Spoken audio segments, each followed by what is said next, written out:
Ірына Аплевіч. Вясна ідзе. Надакучыла зіме змагацца з вясною.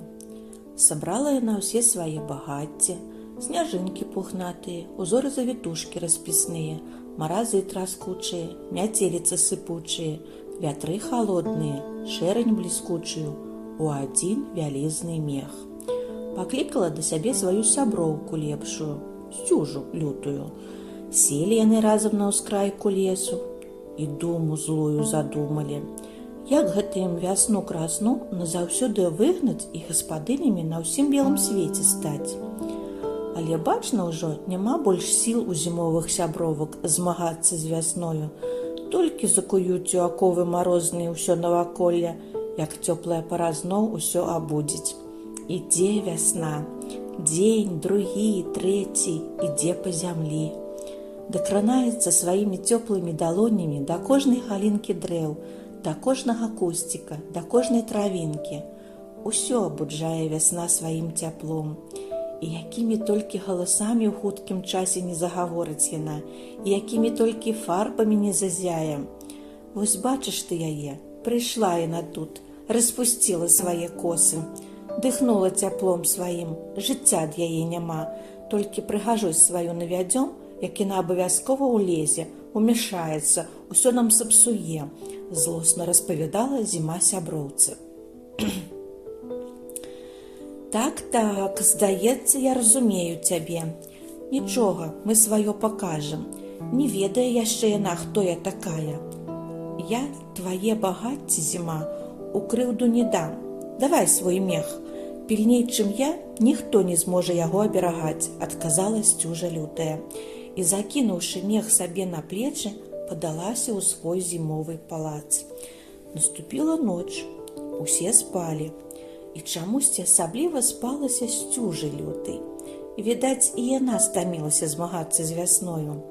Перад тым, як класціся спаць, схавала яна мех сваёй сяброўкі зімы пад ложак, думаючы, што так яго ўратуе. А тым часам вясна не спала. Яна ішла.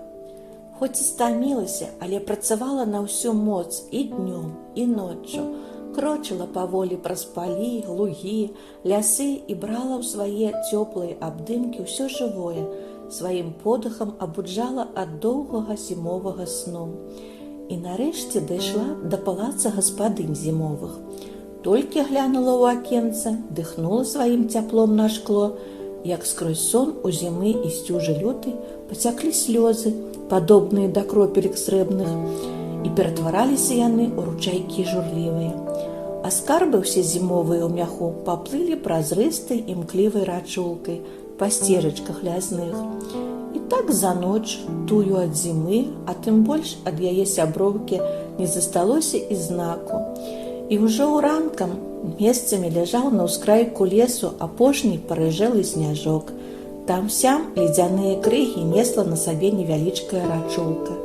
Ішоў дзень за днём, і ад зімовай пары нічога не засталося, як і не было яе, той лютасці марознай.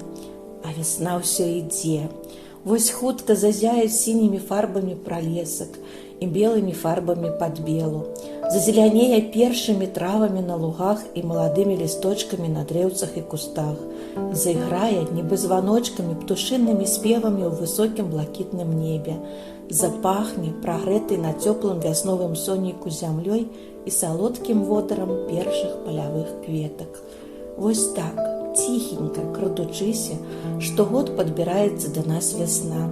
І як бы не злавалася на яе зімовая пара, вясна ідзе.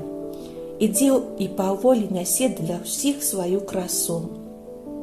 Яркія фарбы, прыгажосць, цяпло, пяшчоту, дабрыню, ласку і шмат яшчэ якога чараўніцтва.